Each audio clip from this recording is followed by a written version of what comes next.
Bad Mondays. By Handyman. Chapter 27. Fire and Water. Ferrex opened his jaw and let loose another torrent of flame, the yellow Pegasus galloping out of the way as the surge followed after her. He was laughing, mostly at how all this was almost too easy. The Sphinx had already fled, helped out of the arena by an orange mare who had lifted the injured creature out. The deer he had already thrown to the flames. Now all that was left was this yellow Pegasus with her singed wing with no help from the griffins above. The sky was choked with smoke. A few crossbow bolts pierced the roiling darkness, impacting the ground around the dragon. One even glanced off of his breastplate, but otherwise none hit their mark, and none of the spear griffins dared to dive into attack, his occasional random blasts of fire keeping them at bay. Little Miss Masquerade down there was on her lonesome, and he was just about done backing her into a corner. Masquerade stopped when she came to a wall of fire that met the arena wall, her speed doing her little good as the dragon closed in on her. She turned and stomped at the ground in defiance, snorting. Ferrex was amused as he stomped towards her, towering over the pony. His head wreathed in smoke and flame, he looked nothing short of demonic. She spread her one good wing wide, the other singed and injured stayed by her side, its wing blade missing. The dragon was wounded in several places. Between the efforts of herself, Disease, and Whirlwind the stag, they had managed to achieve an appreciable level of bloody tears through the young dragon's scaly hide. However, it was nowhere near enough to slow the beast down even as the blood trickled down his sides and across his face and neck. She looked for a way to get out of this, to dodge between his legs perhaps. She was much faster than him, even without her wings, surely she could. Do it, the gravelly voice of the dragon taunted. She looked up to see the amusement in his eyes as he followed where she was looking. Make it interesting and try it. I want to see how far you get before I pluck those gems from your eyes for a snack. She took a step back at that. The imagery that summoned in her mind was not pretty. She spread her hooves wide, thinking. What else could she do now? She couldn't get the height or momentum to attack him anywhere where it might do some good. The dragon just stood there and watched her before he decided to move. In a flurry of movement, he swung his axe around, and she had the decision made for her. She galloped and extended her wings, wincing at the pain but pushing through it and gliding across the ground at an impossible speed, the air tearing at the fur of her eyelids as she dashed through the air. She felt the flesh-searing heat of the fire the dragon spewed on her, anticipating her movements. She barely passed through his feet before being cooked and crashed on the ground, rolling across the dirt before correcting her momentum and skidding to her hooves. Her tail was ruined and scorched, but she was alive. The dragon roared in laughter and turned around to face her, his monstrous wings spreading wide, unaffected by the fire that roared around them both. Her breathing was labored, it was getting hard, and she was feeling drowsy from the smoke and fumes and was clearly not going to be lasting much longer. The dragon stalked forward and opened its jaws wide before. Ferrex suddenly lurched to the side and stumbled, roaring in fury as he flapped his wings to stabilize himself before he tripped over himself. A line of blood splattered across the ground in front of the pony, and she looked up in confusion as a silver warmer fell to the ground. The dragon turned and roared. Where I come from, a voice spoke, loud and confident.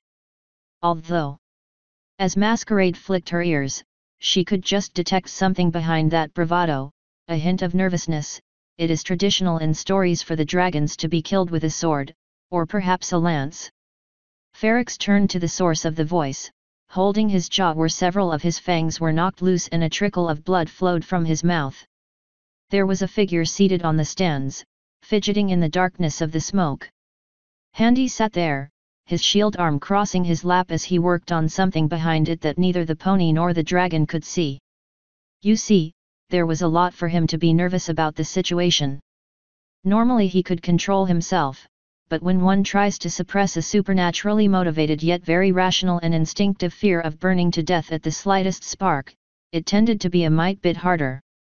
Therefore, he mitigated it by cannibalizing the flags and banners of the arena that had not yet succumbed to the flames, wrapping them around his arm and stuffing them in between the straps of his shield to cover the exposed flesh of his left forearm, as well as trying to cover the gap in his back armor so kindly gifted to him by Ferrex.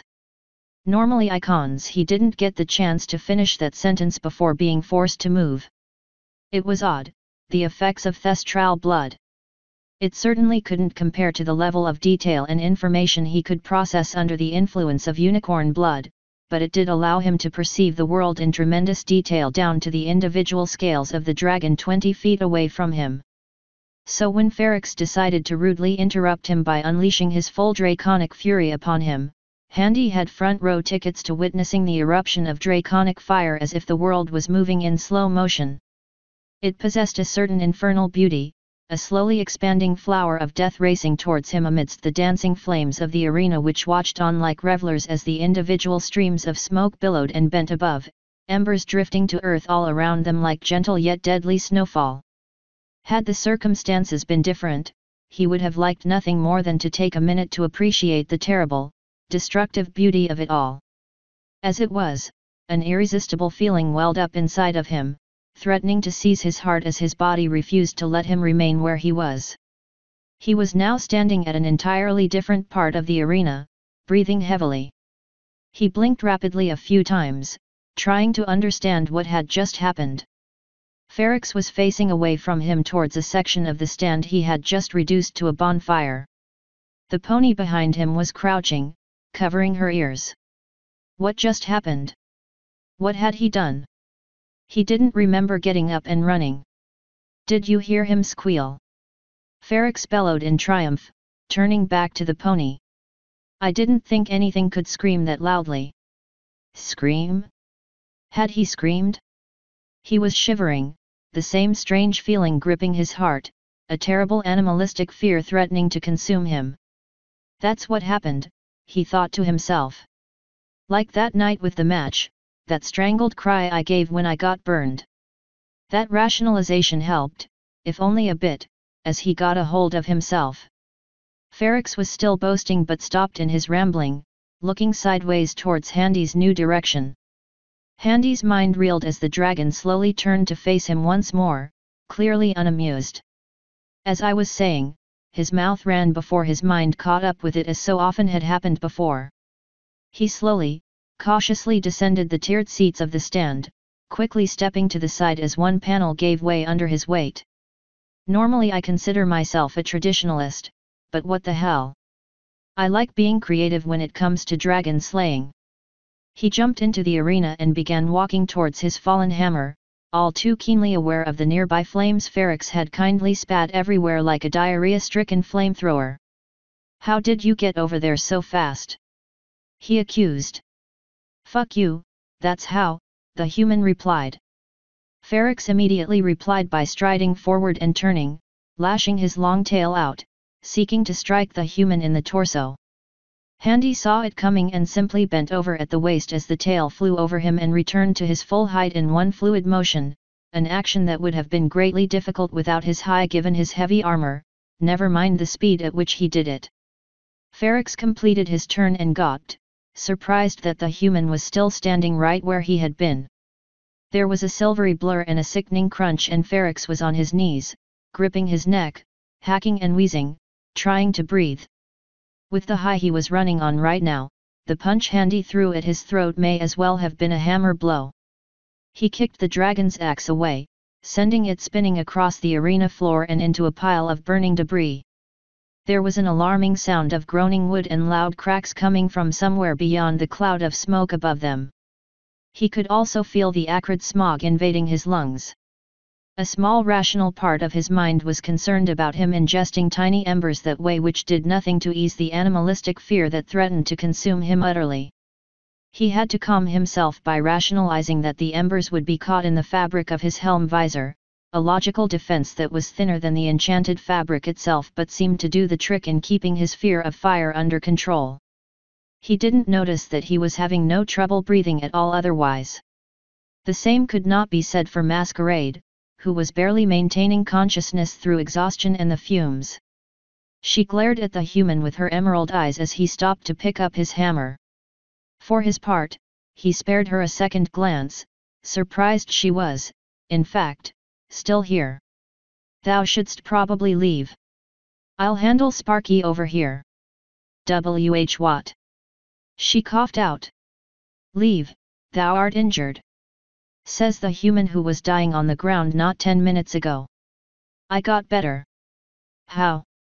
And since when could you move that fast? That would be telling, Masquerade. I have my ways, Handy said, looking around, the light of the fire casting his silver armor in contrasting orange and dark grey hues. He spotted one of the arena entries for participants that had, miraculously, not been set ablaze. There, thou willst be able to leave that way. I shall cover thee here. I'm not going to be running from a fight. She protested, stamping her hooves down, her good wing fluttering in agitation. Handy looked at the recovering dragon as it got back to its feet as he considered the incredibly unfair advantage he held over the beast. This is not a fight, Handy assured her. It's an execution. There was a tremendous crack, and they both looked up to see the dark clouds of smoke above them boil and warp as something tremendous fell from above. Dark orange flames could be spotted, illuminating the dark smog as whatever it was came closer at an alarming speed. Move! He heard the mare cry. He didn't need to be told twice, disappearing from the impending impact site in a blur of silvery metal as the burning wreckage of a spectator tower collapsed onto the arena. The construction practically exploded into shreds of wood and cloth as it fell across the stands and hit the center of the arena, the smoldering ruins bursting into an inferno as it hit the ground and provided new fuel to the flames below. Masquerade was now in a seriously bad state, the exertion costing her severely. Handy rolled his eyes at her before gesturing once more to the gate with his hammer. Leave. Thou canst barely stand. I can, still fie she began, getting back to her hooves once more. Handy just shook his head. Impossible bloody pony. Fine, stay here and die then. Not as if he was cut off as Ferrex roared and a jet of flame rushed out to meet him, consuming the very air of the spot he had stood in not a moment before he dodged the flame, barreling into the wreckage of the tower behind him. The words he was going to say was utterly lost as his very brain felt electrified in his hurry to get out of the way of the flames. He was now cut off from the pony by another wall of flames. There were all too many of those now for the vampire's comfort, with only a few paths remaining between him and the dragon on the arena floor that were not taken up by the deadly fire. All right. I've had just about enough of you, he said, as much to himself as to Ferrex. The dragon just glared at Handy in indignant rage, its claws clenching and unclenching as he brought himself to his full height, towering over the human by a good 2 feet, his wings fully extended, giving the dragon a truly immense appearance. He had fought larger things before, true. He had shared a room with much more powerful beings, keenly aware of the raw magical power that practically radiated from the pony princess all those months ago. However, there was something truly primal about standing before someone that much bigger and taller than you. He knew that if the dragon in Lepidopolis was anything to go by, Ferrex would one day be the size of a football pitch. Now, as the young drake stood on its hind legs in mockery of bipeds and looked down at the human, Handy couldn't help but feel a slight sense of trepidation that was divorced from the more reasonable, potent, and vital fear he had regarding the fact he was fighting a living flamethrower when his skin was practically dried papyrus. Funny how your mind prioritizes things, isn't it?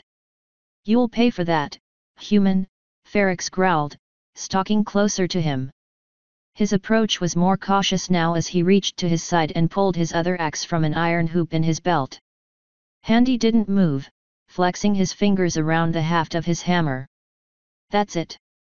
Come closer. No more fire breath. There's a good gecko. Handy thought to himself. This fight should have been over by now, but with how the fire was everywhere, how his skin crawled, how his nerves practically screamed at him in unreasoning fear, a need to get away from the fire, he felt compelled to be more careful than usual.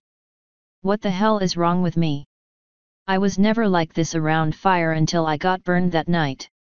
Psychology shouldn't feel this, physical. Where's your big words now? Ferrex taunted. You were talking up a storm a few days ago. Handy remained silent, his armored form still and unflinching as the dragon snorted. I was paid a handsome price to cause you trouble, more if you were still alive by the end of it all, but obviously cutting your spine wasn't an obvious enough sign you should stay down. The dragon took another clawed step further. The human flinched and he smiled a toothy grin. Having second thoughts, human? Afraid? You should be.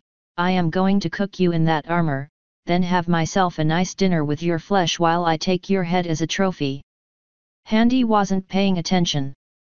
His thoughts had been derailed as the paranoid fear of fire slowly began overtaking his conscious mind.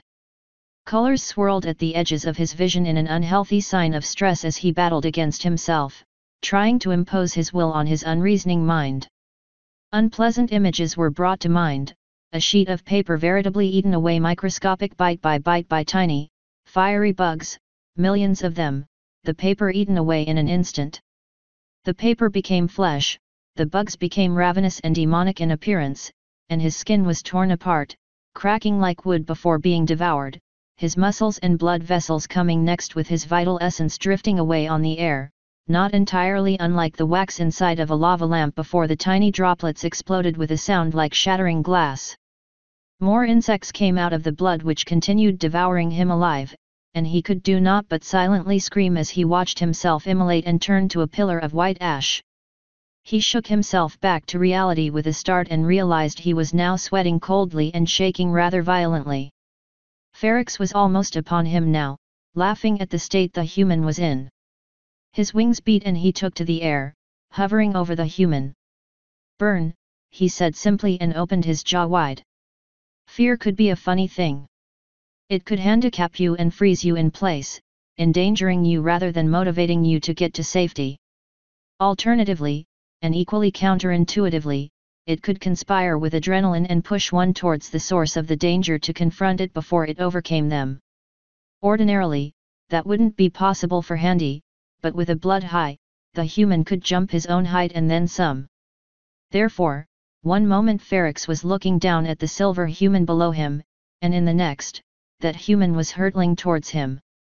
He had just enough time to widen his eyes in surprise before his head was sent spinning, seeing nothing but stars in his eyes as the burning ruin of the arena spun in his vision as he fell bodily to the ground, landing in flaming wreckage. Handy landed on the ground hard, breathing heavily, the head of his hammer stained with blood. He stumbled back to his feet, regaining his balance and turning to face the dragon. Ferrex roared in frustration as he clambered out of the fire, kicking and lashing with his tail, sending flaming wood flying in various directions. He glared at the human as he got up, his face a bloody ruin and his lower jaw slack from where Handy had broken it. The dragon let out a strangled noise, halfway between a roar and a yelp of pain as he charged at the human with its axe. Handy blocked his blow with his shield, the axe glancing off of it and the human easily resisting its force. He swung again, and Handy parried it with a lazy, downward swing of his hammer, sending the large axe off course as he jabbed with his shield in his other arm, his vampiric strength lending the blow tremendous force, denting the dragon's cuirass and forcing it back a step. Focus. Focus on the fighting. Ignore the fire. Pretend it's not there. Pretend it's something else. Acid. Fountains of acid. That's not nearly as bad. Bad. But it's not fire and that's really all that matters. Yes, acid is nice. I like acid, I can deal with acid. Acid is not fire. And so Handy's thoughts went as he continued entertaining this dragon's delusions of participating in a fight it could win just long enough until he could force it to an area of the arena floor that wasn't 50% fur acid. Acid fountains. 50% acid fountains so Handy's addled mind could better quash his hyperactive phobia and focus at the task at hand. Speaking of. Erg. Ferrex screamed as Handy ducked under an axe swing and hooked his hammer around the knee of Ferrex and tugged, sending the dragon off balance. He managed to keep from falling by beating his wings and lifting part way off the ground. Handy did not relent. Once both his feet were on the ground again, he swung. There was a horrific, wet-sounding crack, and Ferrex's right knee was now pointing in the wrong direction. He fell and Handy brought his hammer down on his axe claw, crushing his claws and breaking the haft of his weapon. The smell of the dragon's blood finally reached his nose now as black droplets of rain pierced the smog above them, streaking down the human silver armor in dark streaks. The griffins above were evidently moving storm clouds in to put out the fire. Ferrex was openly yelling in pain now, gripping his ruined claw as he rolled on the ground. It was a rather pathetic sight, a dragon nearly in tears. Handy felt no pity, however, as anger slowly reclaimed its rightful place as his fear finally died down.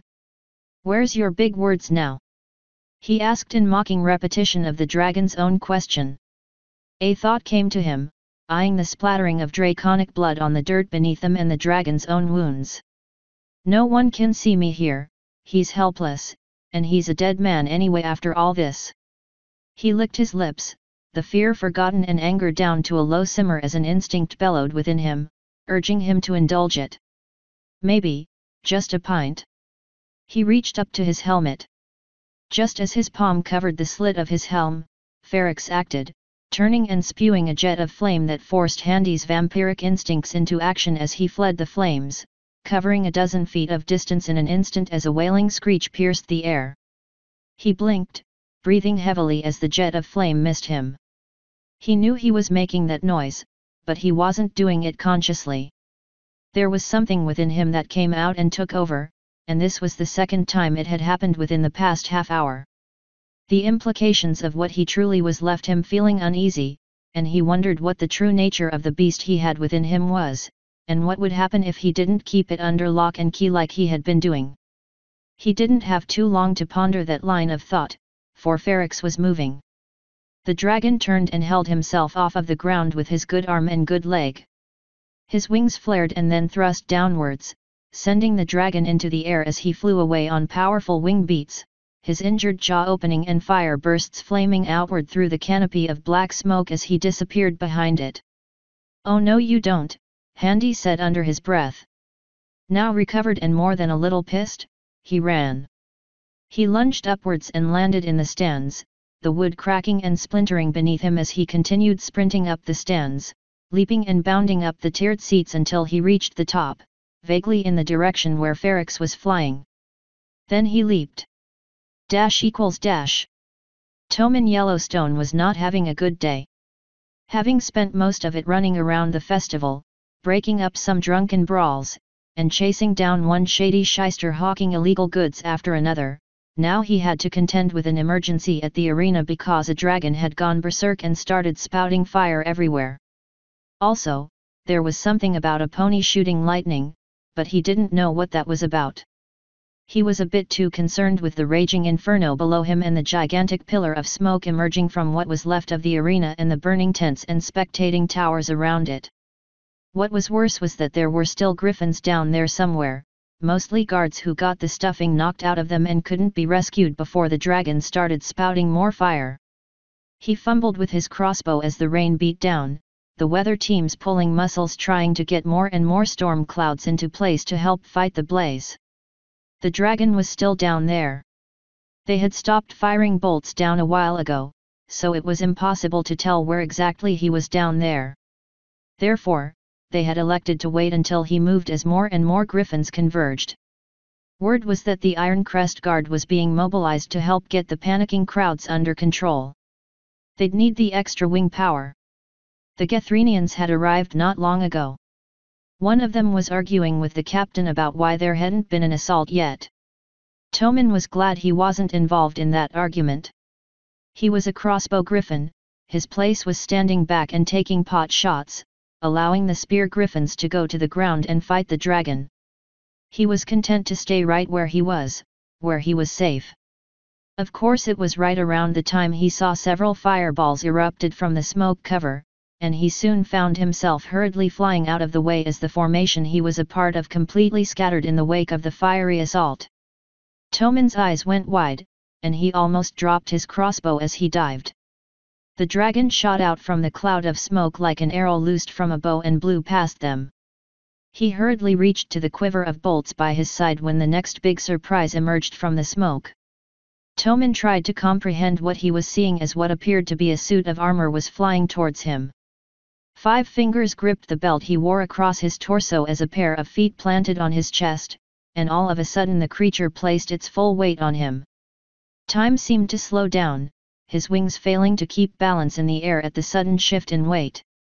"Sorry, our fella," the human said as he pulled himself closer, knees bent as it sprung from the griffin, kicking away and launching itself upwards after the dragon. Toman was sent flying downwards after the human effectively used him as a griffinic springboard. He regained control of his wings just in time to dramatically slow his descent, but it was not enough before he crashed through a tent ceiling and landed in a large wash basin. He spluttered and flailed as he gripped the wooden side and pulled himself up and stared, cross-eyed, at what appeared to be a large sock suited for a griffin's paw across his beak. Looking around, the tent was crisscrossed with lines with various articles of clothing hung to dry on them. The wash basin he was currently residing in was filled with more clothes, and he groaned at what the dirty water was going to do to his crossbow. Looking around, he saw a haggard old griffin with a patch over one eye blink at him in surprise. "Well now." The old lady smiled gently. What looked to be a ragged blanket that she clearly had been intending to wash when he had unceremoniously dropped in for a visit and a bath was in her claws. And here I was, wondering to the Allmaker what happened to my life and wishing that some young, strapping griffin would come and whisk me away from this dreariness, and lo and behold. She chuckled good-naturedly, completely oblivious to the sounds of shouting soldier griffins above and the audible inferno going on nearby. "My prayers have been answered." Moving swiftly along, Toman chose to ignore that and asked the obvious question as he pulled himself from the wooden tub. "Well, apart from what the claw had kicked him out of the air in the first place." "Ma'am, what are you still doing here?" "Cleaning," she huffed. "You do realize there's an emergency, right? When you are my age, dearie, there is always an emergency. It's nothing to mold over." "Ma'am, there is a mad dragon on the loose and a huge fire going on nearby. Why haven't you left yet?" He groaned audibly. Of course there would be a few civilians still left near the commotion. Why wouldn't there be? It would simply be too convenient otherwise. "Because I am not finished," she said simply, as if it was the most ordinary thing in the world. "Your life isn't worth some clothes. I am afraid I am going to have to arg." Toman untangled his wings from a bundle of clotheslines, eliciting a tut from the old griffin. "Look, you have to leave. It's not safe here. Young griffin, I'll have you know that I never stopped work for the blizzard of 78, and I am not going to stop for some overzealous drake having a temper tantrum because some griffin took his lollipop," she persisted. Toman rolled his eyes. He didn't have time for this. He walked out of the tent and looked up, noting that he probably should get back to the sight of the dragon practically spasming wildly in the air, spewing jets of flame every which way, and the cloud of griffins gathering around them to hold them at bay. Or I could just escort this civilian out and leave the dragon to every griffin else. They got this covered, probably. "Come with me, ma'am," he said, turning to the elderly griffin and lifting her out by her foreleg. "I can't leave you here." "But what about? I am sure griffins will weep for their missing socks, ma'am." "Well, so long as I get to be in the company of a handsome lad such as yourself, I suppose I can forgive you," she cooed at him, and he suppressed a groan. Later, it would transpire that the griffin's employer would indeed complain about the missing clothes, which it turned out belonged to a minor noble family. The city guard was subsequently charged for their loss, having been deliberately abandoned by a guard who had interrupted a servant's duties, thereby being directly responsible for their loss. What was worse, he was personally saddled with the cost as well as a grilling as to exactly what he had been doing on the ground when he was supposed to be in the air fighting the dragon. Toman Yellowstone had a bad day. == Ferrex, meanwhile, had someone who wouldn't get off his back. "Get off of me!" he roared, his voice slightly slurred as his tongue lolled over his broken jaw. He really shouldn't be shouting with that injury. Handy didn't reply, simply clinging for dear life onto the bountiful spines of the dragon's back, which conveniently poked out through the back of its cuirass, having made a desperate lunge for the dragon after, regrettably, using some random griffin as a stepping stone to reach. There was nothing quite like the exhilarating rush one got when one slowly realized what he was doing was balls out insane and that he could end up killing himself because he misjudged a jump. However, it turned out that thestral blood made Handy take stupid risks. It worked, but that didn't mean he should encourage himself. Ferrex twisted and turned, spewing fire, lashing his tail, and flapping his wings, trying to dislodge the human, whose vampiric strength only ensured he gripped all the tighter. It did mean he couldn't bring his hammer to bear. "You're not getting away from me!" Handy roared over the rush of the wind and the dragon's shouting. He just needed to get a little leverage and "You're going to fucking pay for what you did!" He grabbed his wing and yanked on it, causing the dragon to flail as he tried desperately to stay in the air, failing and began falling to the earth. "There's nothing you can do!" he shouted, not relenting his grip on the wing. "You're going down and I'm going to." With a snarl, Ferrex's free wing snapped shut, and he grabbed his captive wing with his free claw, pulling it closed over him, robbing them of all their flight as he turned, his back facing the ground as the pair began plummeting to the earth. Handy turned his head, just spotting out the side of his helmet slit the ground, rushing up to embrace them both with its cold, unfeeling, hateful, and unyielding surface. With him as first in line for huggles from Mother Earth. Oh! There was little that compared to the feeling of crashing into solid ground from a tremendous height at hurtling speeds and living long enough to regret the experience. The hardest knock Handy had yet suffered had been when the elemental had punched him through a train's roof and upper floor. Somehow, that wasn't anywhere near as bad as this. He was pretty sure large sections of his armor had deformed under the force, and he felt the need to lie there to recover as the dragon rolled off from on top of him. The dragon was coughing and spitting up blood. The fall had taken a lot out of him too. Handy was merely winded. Score a point for vampiric resilience. He pushed himself up from the mud and broken stone of the ground they had landed on, which looked to be some kind of patio of a more permanent wooden structure than all the tents surrounding them. He grunted as he got to his feet. "Fuck it," he breathed, seeing his hammer lying some distance away and drawing the blade from his broken glaive. "Guess I'll do it the traditional way," he said, walking over to the crawling dragon. He kicked him in the side and pushed him onto his back. Ferrex glared up at him and opened his snout as if to breathe fire again, but all that came up was a spurt of phlegm and blood. He tried slashing with his claw, but a casual swipe of the glaive blade knocked his arm away and elicited a cry of pain as he opened up a gash on the dragon's palm. "You damn bastard," Ferrex swore. "Oh, language, what would your mother say?" Handy asked, feeling his anger boil and the red mist descend across his vision. The dragon lashed his tail, and Handy stood on it, clamping it to the ground and causing another shout of pain. "How much were you paid, by the way? I'd have killed you for free. How much were you paid?" Handy squeezed the tail harder. The dragon gritted its fangs and refused to let out another yelp of pain. "And by who? Who was that clown of a pony with the magic lightning?" "What does it matter?" "It matters to me," Handy said. Ferrex tried to flex his wing, but Handy slashed down, cutting a gash through the thick, leathery membrane of the wing. Ferrex certainly roared at that. "Who is he? Where is he going? Speak, damn it!" The dragon ceased his pained cries in favor of screwing its eyes shut for a time before opening them again and giving a hate-filled stare at Handy. "No. A lot of loyalty for hired muscle. I do not care. I just won't give you the satisfaction of knowing. So you really have nothing more to say then, dragon?" Handy asked calmly, the blade at his side as the rain beat down all the harder, the crack of thunder in the distance as several bolts of lightning struck. Strange, they were green in color. The dragon spat, the filth washing down the human's armor in the rain. Go to hell, Ferrex growled. You first. Handy plunged the blade deep into Ferrex's chest. The armor split open as the glaive bit deep, piercing the young dragon's scales. The force behind it was unnecessary, and the human felt the blade snap, leaving a piece stuck within Ferrex's chest. He pulled it out suddenly as flames burst into life around the edges of the wound.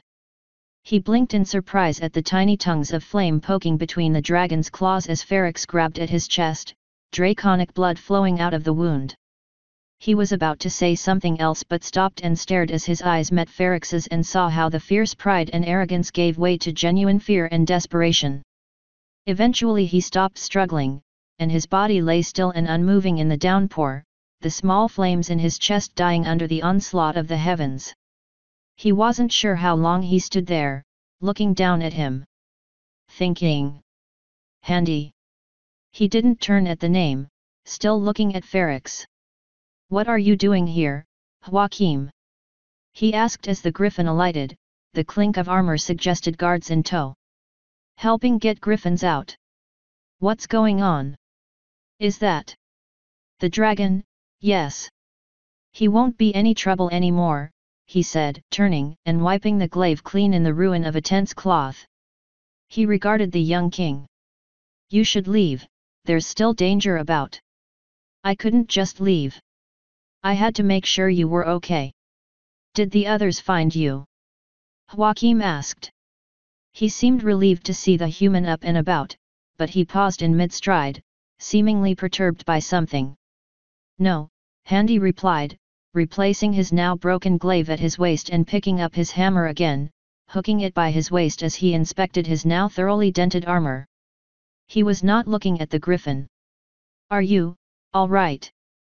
Joachim asked, noticing the strange posturing and fidgeting the human was doing with his gauntlets and shield. The human always had an odd body language, at once too fluid and yet too stiff, seemingly strange and otherworldly to creatures such as he who were used to more exaggerated expressions in all but the most reserved and disciplined of creatures, which Handy certainly was not. As a result, one would have to know him for a while to notice it, but there was something distinctly off about the way the human was acting. You know, the fact that he was moving with an afterimage aside. Yes, why? Handy responded all too quickly. He looked up at the sky to find that none of the griffins from before were overhead. Where had they gone? It's just that you seem off. How did you recover from the axe wound? He asked. Handy merely looked at the griffin in silence, and Joachim's heart sank. Handy, you didn't. I was dying, Joachim. And she offered, he protested. Joachim didn't say anything more on that.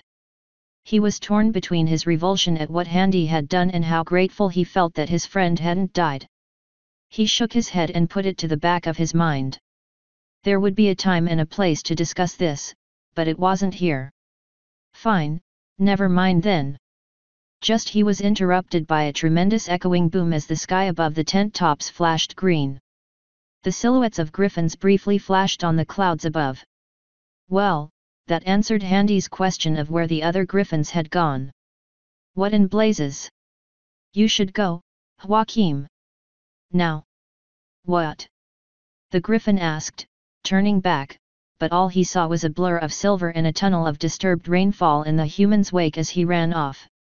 The guards he had borrowed from Goldtooth gave startled cries after witnessing the human's sudden departure. He spared a glance at the corpse of the dragon on the ground for a moment, not really listening to the insistence of his accompanying guards that they should leave.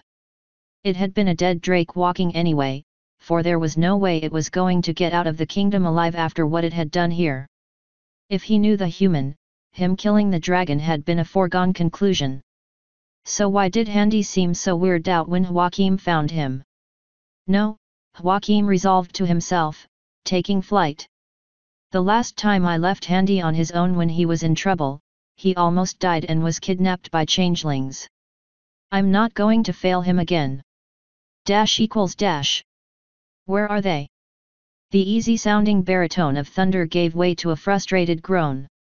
Another accursed mutter of something foul and spectral claws emerged into existence from the very air itself and attacked more of the griffins above him. A twang of a drawn crossbow being released was sounded, and another bolt or two hit his shield and disintegrated, turning to dust that washed over him and ruined his dapper clothing. Chopper should be here by now. Where are his dogs? His eyes glowed whitish green, and a strange mist of the same color flowed from his tear ducts as he indulged in the old power. The storm clouds above reacted and began churning, eventually turning and spinning. Nearby griffins saw the movement and began putting distance between themselves and the emerging tempest. It was too late for some, who were zapped by one of over a dozen bolts of lightning that struck out, knocking the birds from the air. It wasn't enough to kill them, sadly. Thunder was holding back. If his erstwhile ally did not show up to allow him an easily covered escape, he'd need the majority of his power for a quicker but much dirtier getaway. He grimaced as the rain continued to beat down on him. Such bother! Turning to face his captive, Crimson was still wrapped up nice and tightly in the ethereal cocoon, only her head and part of her mane visible as she lay unconscious, suspended in the air. Mistress would punish him for this mess, punish him more if he wasted so much old magic in such a blatant display of wormhole transportation, but if he made it there with her acolyte and the crown in tow, he'd live at least. Where the Tartarus was Chopper. He was supposed to provide the distraction. Another griffin swooped down at him, this one heavily armored and bearing purple insignias. Thunder tsked and shouted another abomination. Crawling designs beneath the fur of his face burned green, and he opened his muzzle wide, multiple blasts of etheric light shooting out at impossible speeds. The Griffin Knight was knocked out of the sky, having caught several of the blasts directly, and crashed hard on the ground, skidding and coming to a halt when it crashed into a tent. This was beginning to be troublesome. Thunder raised his right hoof, and the appendage glowed with sorcerous light along spiraling patterns as he muttered an incantation. The hoof glided over the ground beneath him, barely touching the mud with its hoof and leaving ghostly after-images with its movements as it carved an intricate ward in the ground no larger than the circumference of a barrel and littered it with strange runes. The wind immediately picked up and focused around him and the symbol, creating a vortex and bringing the storm clouds themselves down on his location, funneling towards the ground with raw magical power and forcing the griffins to speed away lest they be drawn into the vortex as well. The clouds flowed and crashed against Thunder's body, washing over him and spreading throughout the festival grounds. All the while, the rain did not stop.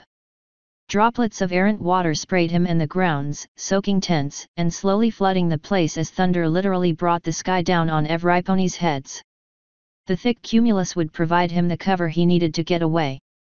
His sorcerous sight pierced the thick clouds as he made his way, distancing himself from the sounds of the griffins searching for him. It was a tad excessive, but it would hide him from the reinforcements that were doubtlessly heading his way. Killing them all would just waste more power. He stalked among the tents, his hooves splashing down in the puddles as the damp clouds around continued spilling their contents. Occasionally, he came across some random griffin or pony that was utterly lost and confused.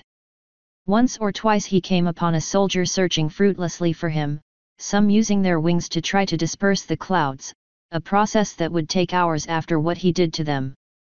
A few more brief words he air crystallizing as he exhaled and ghostly apparitions of Thunder's form materialized within the clouds, galloping and creating non-sounds and false lights that attracted the attention of the guards as they took off after the false thunders. He continued his journey, trotting along at a steady pace through ruined tents, overturned stalls, and the innumerable detritus of a festival gone to ruin. This situation was salvageable at least. Chopper or no chopper, he'd make it back with the crown and the acolyte to assuage the mistress' wrath and maybe get a little extra on the side if she was feeling generous. Halt, ne'er-do-well. Of course it couldn't be that easy. He raised the wards of his shield. What was invisible in the open air shone in the damp clouds. A thin, translucent, colorless shell that was nonetheless visible surrounded the stallion. He turned, searching for the source of the voice. How did? He just barely got out of the way as over a dozen sharp, bladed horns pierced his shield to his right, the magical aegis shattering under their assault. The stag stood proudly before the stallion, who was sent to his haunches, looking up at Whirlwind, the patterns of his antlers glowing brightly in the mist. Thunder's eyes went wide. Deer were not supposed to be able to do magic outside of their forests. The stag opened his mouth to say something. Thunder immediately let out a yell, and the earth itself shifted beneath them. The mud and water shifted and shot upwards like a jet, sending Whirlwind flying backwards 10 feet. Accursed deer! Thunder was growing increasingly impatient. He would not be denied his prize by an upstart fawn. I don't know how you found me, but I'm going to be rid of you, he swore, his voice trembling as he struggled to retain his composure. Whirlwind struggled to get to his hooves in the slippery mud.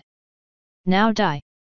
Thunder reared, magic coalescing in his forehooves which he swung in Whirlwind's direction, sending fiery balls of raw energy at the stag.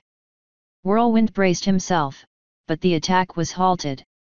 The magic dissipated a foot away from the stag as two thin arcane bolts or red magic intercepted them, causing the magic to explode into shards of fire that dissipated in the damp clouds around them. Monsieur, I am afraid I cannot let you do that. The frown on Thunder's face parted as he bared his teeth slightly. Of course that bodyguard of his would be nearby. He could see the gentle glow of his horn as his shadowy form materialized from somewhere amidst the ground-level clouds. I am so. Thunder cut him off with a gesture, kicking up his hoof from the ground and flinging mud at the stallion which turned black and acidic, burning through the condensation as it flew towards its target. Jacques dodged deftly to the right. And straight into the bolt of arcane might the sorcerer fired at him. In a motion almost too quick to see, Jacques reached for his belt, hooked his hoof into the grip of his rapier, and drew it forth. It was an upwards swipe, Jacques rearing on his rear hooves with the motion. The blade caught the arrow of magic dead on, which should have cut through the metal and into its target. The sword sparked with furious intensity, and the arrow was guided up along its length, being flung upwards into the air and safely away. Thunder narrowed his eyes at the sparking sword, noting tiny, almost imperceptible runic markings along not the flat of the blade, but the edge itself. Now how on earth could a simple cell sword have the coin necessary for that level of enchantment? Fool, now he is easier to knock off balance, Thunder thought, noting that the stallion remained on his hind hooves, with that sword latched to his right forehoof. The earth pony stamped the earth and snorted. The unicorn would seek to deflect anything he sent his way. Fine then. The stallion closed his eyes, muttering something foul, and the cloud around his muzzle parted and retreated in face of the foul noises that emerged from its spoken tongue. Thunder's ear twitched as he heard hoof steps, the deer evidently taking advantage of this to try to take him down. How adorable! His eyelids snapped open as a piercing wail split the air, and his eyes blazed with an incandescent light that pierced the clouds around them, eradicating the water vapor and blinding both the stag and the unicorn, who collapsed to the ground as they scratched at their eyes and ears and yelped in pain and disorientation. That would attract attention, unfortunately, so it was time to go. He willed his captive red unicorn into the air beside him as he trotted through the temporary clearing, passing the fumbling body of the blinded and deafened stag towards the nearest cloud cover. Until he sensed something. His ear twitched and he turned, the witch sight granted to him by the old magic allowing him to pierce the veil of the clouds to see a shape approaching at high speed. A rather tall shape. Interesting. He raised his right forehoof just a bit as he waited for the creature to reach him. He promptly brought it down, creating a splash in the flooded ground. A spire of rock shot out of the earth directly in front of the pony. Not a fraction of a second later, he heard the sound of rock cracking and a silver war hammer lodged in the rock. He resisted the urge to blink in surprise when he realized the thing wielding the hammer was the armored human. Handy withdrew his hammer from the small spire of rock, causing parts of it to crack and break off, and stepped into the rapidly shrinking clearing. The sorcerer took a few steps back from the human, frowning up at him as if mildly annoyed by his presence. However, the exact expression was lost as his eyes continued to glow an unearthly sickly green, hiding his irises and strange mist of the same color that seemed to flow from his tear ducts. Handy just stood there briefly, taking in the scene. There was Whirlwind and the pony, Jacques, writhing on the ground amidst the mud and water. There was that utter clown of an earth pony, still wearing that ridiculous fedora and god-awful cloak, and there was, well, he wasn't exactly sure who it was the sorcerer had wrapped up in a magical cocoon, but it wasn't his pet mage. She smelled wrong. That caused him to pause as he considered the implications, the sudden difference in attitude, the evasiveness, and the sudden desire to leave Skymount with him. Probably the biggest sign was her assertiveness in his presence. He had been so willing to believe she got over her slavishness at last that he didn't question the rest. Now here he was with this doppelganger that was suspended in the air by what was undoubtedly one of the mistress lackeys. So many goddamn questions. I must admit, Thunder began, sitting on his haunches and idly playing with his cravat with one hoof, fixing its position, I am pleased you survived your little kerfuffle with Ferrex, bothersome brute though he is. Surprised, but happily so. Last I saw, you were dying, were you not? I have my ways, Handy decided to answer. Ferrex paid for his mistake. And so fast, Thunder noted, raising an eyebrow and cocking his head to glance at the broken spire of rock he had summoned out of the ground. Why couldn't you have used that strength in the fights? I've been watching you, you know, Something holding you back. Handy didn't reply, turning his hammer over in his right hand. Thunder smiled lightly. Unless you couldn't. Unless this is temporary. Is this how you thwarted us so long ago? Tell me, what's your secret?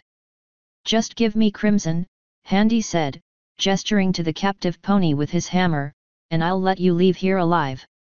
In truth, he knew he should probably just brain this smarmy bastard there and then and just take her back. However, his heart, one could say, was not exactly in the right place for it at the moment. Thunder's ear flicked, his smile remaining and his sights still set on the human, his mouth moving as if he was singing a little ditty to himself, but the human couldn't hear it even with his enhanced hearing. I am afraid I can't really let you have this thing. Property of the mistress, you see, as I am sure you are well aware by now. Look, just give her here. Be reasonable. You aren't getting out of this place in one piece otherwise, least of all if you provoke me now. I am seriously giving you a chance here. It's adorable really. Thunder continued, tapping the base of his muzzle with his forehoof. To think you can intimidate me more than the mistress. Know your place, human. You're as much her property as this thing is, he said, shaking Crimson lightly, eliciting a slight whimper from her unconscious form. The human in question gritted his teeth. Needless to say, Handy did not much care for being told that he was owned. Listen. No, he said, chuckling. Handy immediately decided he was dealing with a very stupid pony. Hi, you're standing across from a guy who killed dragons and who shattered a spire of solid rock just getting to you. He offered you a chance to get out of Dodge so long as you handed him the equivalent of your ill-gotten lunch money. What was that? Why, of course you laugh in his face. That was just entirely reasonable. Arrogant warlock. You blithering clown. Handy shouted, getting angrier with this pony than he wanted.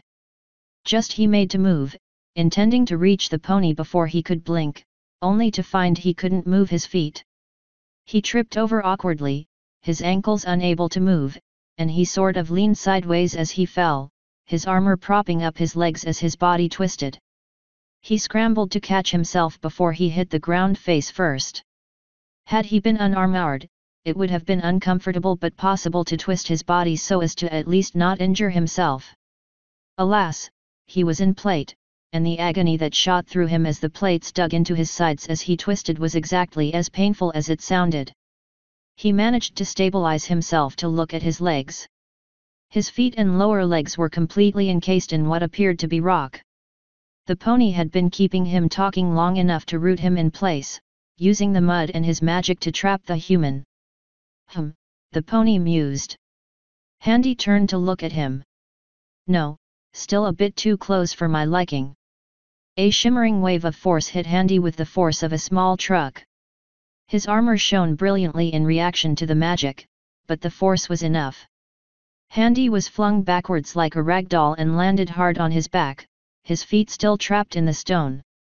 He got to his elbows and began pushing himself up. No, Thunder said, a bit more forcefully. A lance of magical energy struck Handy in the helmet. He was dazed and blinked away the blindness, but his helmet protected him from the magic's effects, even if his head was jerked violently backwards. Thunder raised an eyebrow at that. He really should have been paying attention. He yelped in pain as his shield shattered like glass, Jacques' rapier sparking furiously as it broke through the magical barrier and cut a gash in Thunder's flank. The earth pony jumped to the side and rounded on Jacques, snorting furiously. Why you dare? Ah, but I am only beginning with why once again. He was not allowed to finish his retort. Jacques fell backwards as thin, black, razor-sharp spikes erupted from the ground in front of him, evidently aiming to pierce his exposed underside.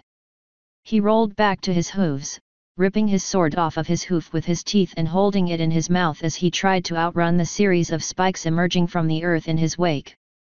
Handy swung his hammer at the ground, breaking up the rock in seconds. He shook the loose stone from his feet as he winced at how his legs now ached from the abuse. Thunder looked at him, snorting in agitation. Handy didn't speak and just acted.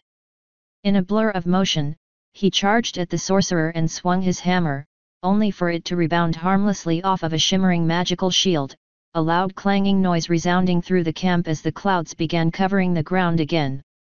Handy blinked, then swung again. And again and again and again with increasing speed and ferocity to no effect. The pony spoke, and concentrated gusts of air slashed across the human's torso, a thin strip of his armor lighting up as the magic hit him and forced him back a step from the force. Thunder hummed. Your armor is resilient. Perceptive, aren't we? Handy mocked, now gauging his options. It was amazing how many of his plans resorted to hit it with a hammer with no real discernible fallback options should that ever be woefully insufficient. Okay, Handy, think. Shield is impervious to physical attack, but the pony's sword clearly managed to cut him. Enchanted perhaps? The witch. She did something to the hammer. He quickly looked at the head of his hammer, at the intricate designs on the silvered steel. The many grooves appeared as they always had nothing special about them. The witch clearly did something to it, but he had no idea what and was just wasting time gawking at it. Okay, new plan. URK. Handy choked, grabbing his throat. An incredible pressure was squeezing his neck at all angles, like a noose continuously tightening around it. Thunder's eyes narrowed at him. But your armor doesn't cover everything, he said. It was one thing to see Darth Vader choke a bitch on screen. One could even say it was cool. How many of you wished you could do that? If the answer was anything less than all of you, then you were a goddamn liar and you should feel bad. See a motherfucker whose lack of faith disturbed you? Crush his larynx. Awesome. Let Handy tell you, however, it was not fun to be on the receiving end of that chokehold. He was forced to his knees, struggling to breath, his vision failing as he saw darkness cloud at the edges. You're lucky, you know? She wants you alive. With just a flick of my fetlock, I could break your neck. Handy could well believe him. Currently, the only thing keeping him conscious, or at least he assumed, was the vampiric power trip he was on. If it could filter smoke and allow him to break rocks, it sure as shit could help him survive strangulation for longer than normal. Turned out vampires needed to breathe, and they objected quite strongly to being denied their favorite combustible fuel source for the purposes of respiration. Who knew? With an almost shocking quickness, the pressure on his throat disappeared, and Handy pitched forward on his hands and knees, coughing and gasping for air.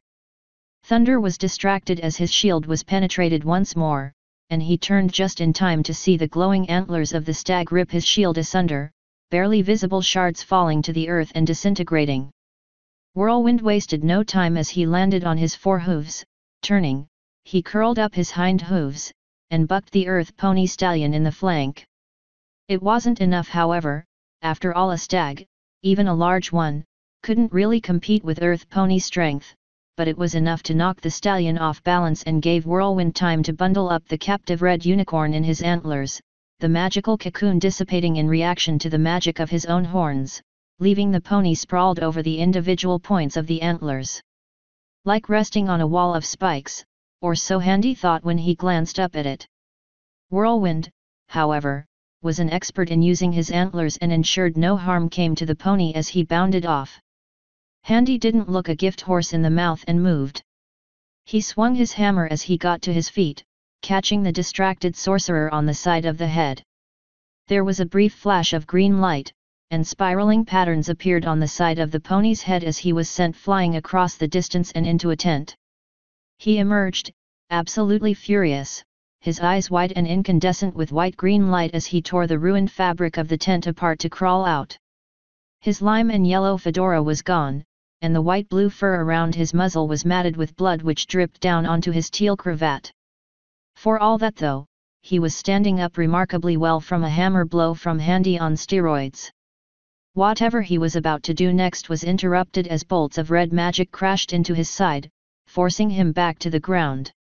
Yet again Handy spied flashes of green energy and spiral patterns light up on the stallion's fur.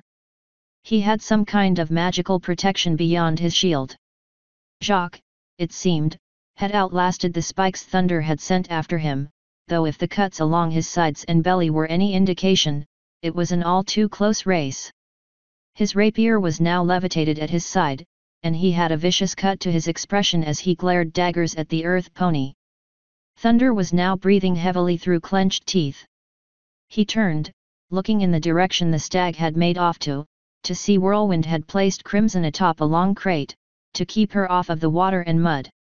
The clouds had now fully encompassed them all once again, but they were close enough to be able to see each other. Thunder stomped the ground, nickering, digging deep grooves in the pliable, soaking, wet mud. His ears flicking erratically as his wide, furious eyes flitted from one to the next. Handy, learning from his mistakes, kept a close eye on where he moved his feet. He wasn't going to be caught out again. His ear flicked and his eyes darted to the left, spotting Whirlwind through a brief parting of the clouds, setting the unconscious form of Crimson atop a large crate to keep her off the mud and water. Thunder immediately leapt towards them, kicking up mud as he sped off towards them. Handy was in his path within an instant, swinging his hammer, connecting with his head and forcing it to the side violently as he hit the ground, sliding in the mud. Thunder shook it off, his face barely visible beneath the all-encompassing lines and patterns of glowing green magic shining beneath his fur. Handy grit his teeth. He had thrown everything into that swing and he just shrugged it off. He hadn't long to consider that before a blast of magical energy ripped up the ground beneath him, sending the human backwards as bolts of light struck him full in the armor.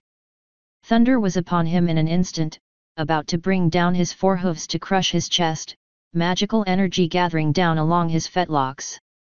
Jacques intervened, a swipe of his sword forcing Thunder to stagger back on his rear hooves and a blast of magic knocking him from his feet as the sword's pony advanced on him.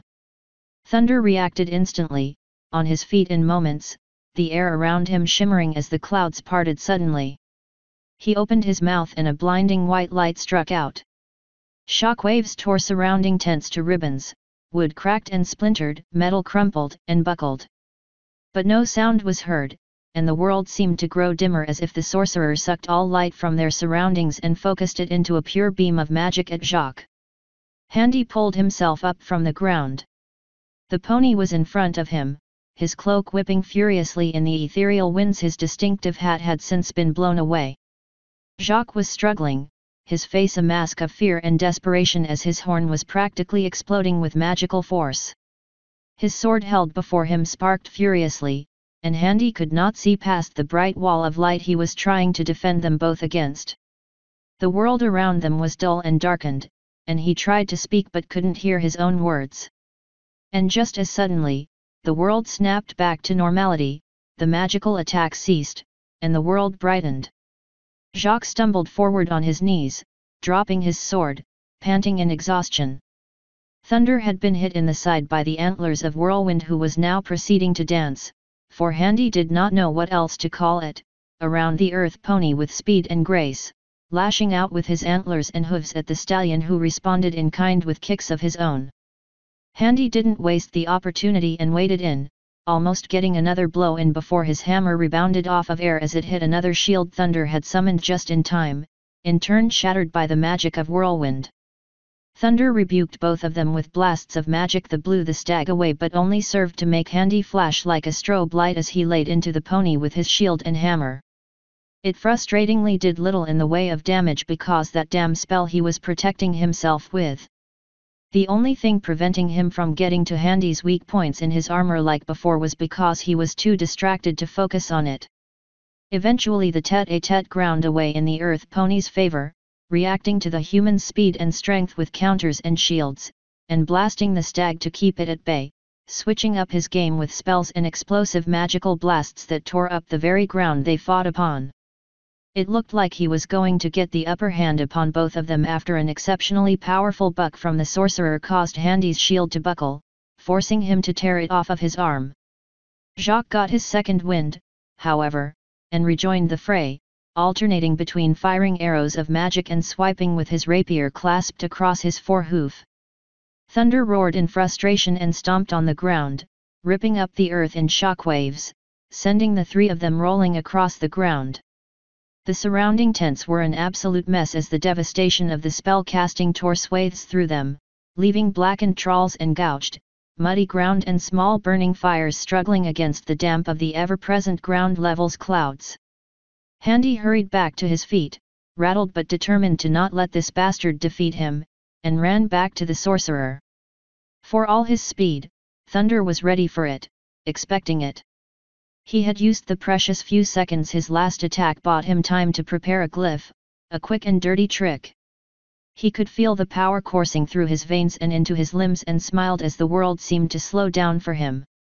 He could see the human charging at him and would be more than able to react in time. Whirlwind shook his head, pushing the groaning body of Jacques off of him. He called to him, only to be met with no response. There was a gash on his forehead, just below the horn, and Whirlwind winced sympathetically. Jacques was in no condition to even walk straight if he had hit his horn that badly. He staggered back to his hooves and nearly tripped over something. The red mare that the earth pony had tried to steal had been knocked off of her crate and was now floating in mud, her saddle bag torn open and its contents spilled forth. Whirlwind froze when he saw a clear crystal with a small golden cylinder at its center. "That's not possible. How did she get that?" He scrambled in the mud, hooves desperately trying to fish it out of the mud before it sank, managing to snag it in a cloven hoof. He brought it up to his face. A concerned expression graced his features as his eyes darted across its surface, not sure if he believed what he was seeing. What would the human servant be doing with this in its packs? Then a thought struck him. The human. He whispered before jerking in shock, feeling a burst of static wash through the air, causing his fur to stand on end. He leaped out of the way, turning just in time to see the bright, flashing form of the human tumble through the air and land hard on the ground, sliding in the mud and crashing into a crate as his armor dulled and ceased shining. He wasn't moving. The air around Thunder hummed with barely controlled power, arcs of magical energy dancing about his body. Whirlwind's ears splayed against his head. Jacques was down, the human was down, and now the earth pony with ghostly fire in his eyes was advancing on him.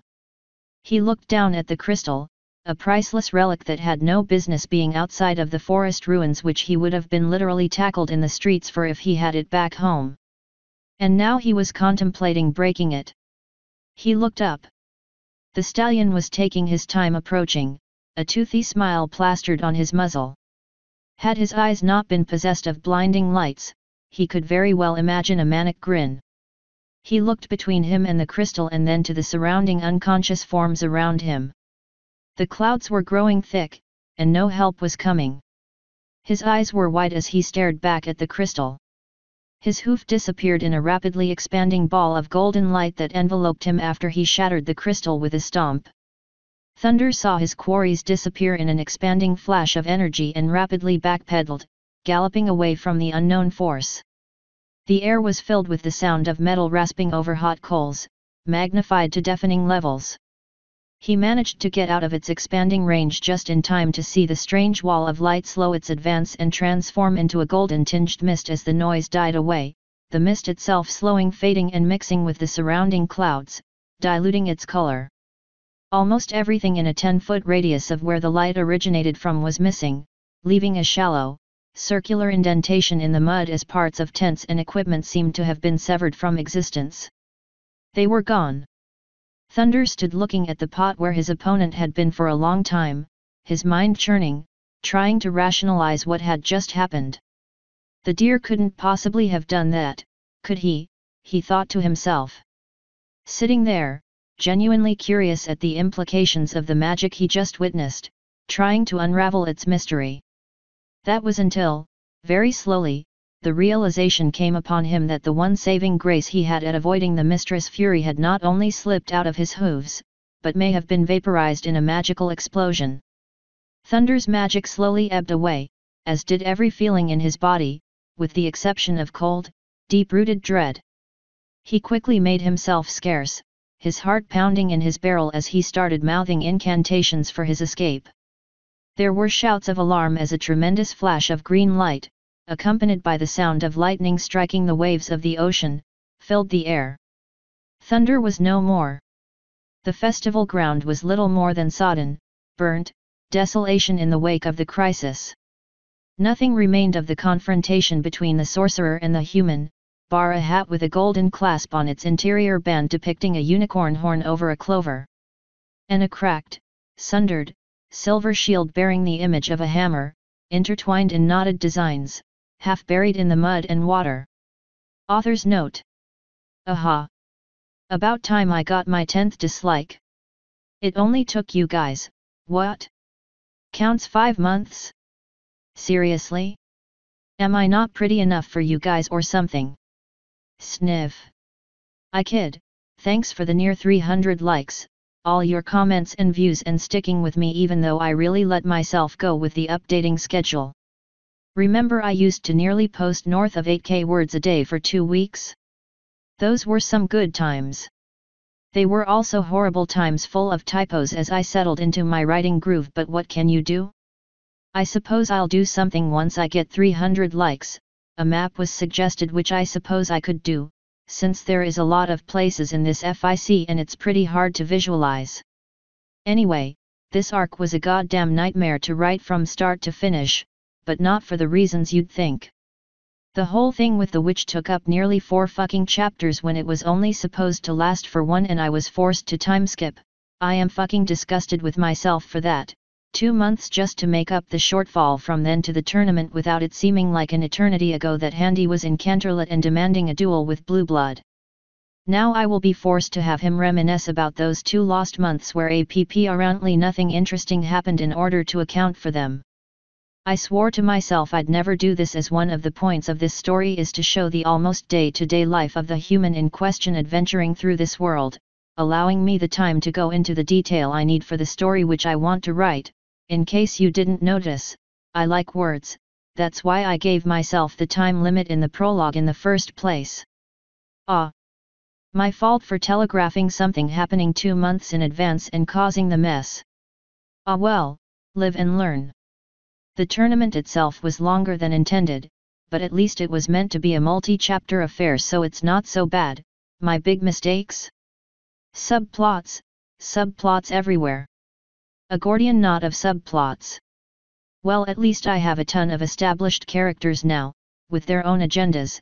The tournament was meant to be a sort-of convergence point to remind people that there is a lot going on in the background of BM that I can't really show you because of the focus on Handy himself, so it wasn't all bad.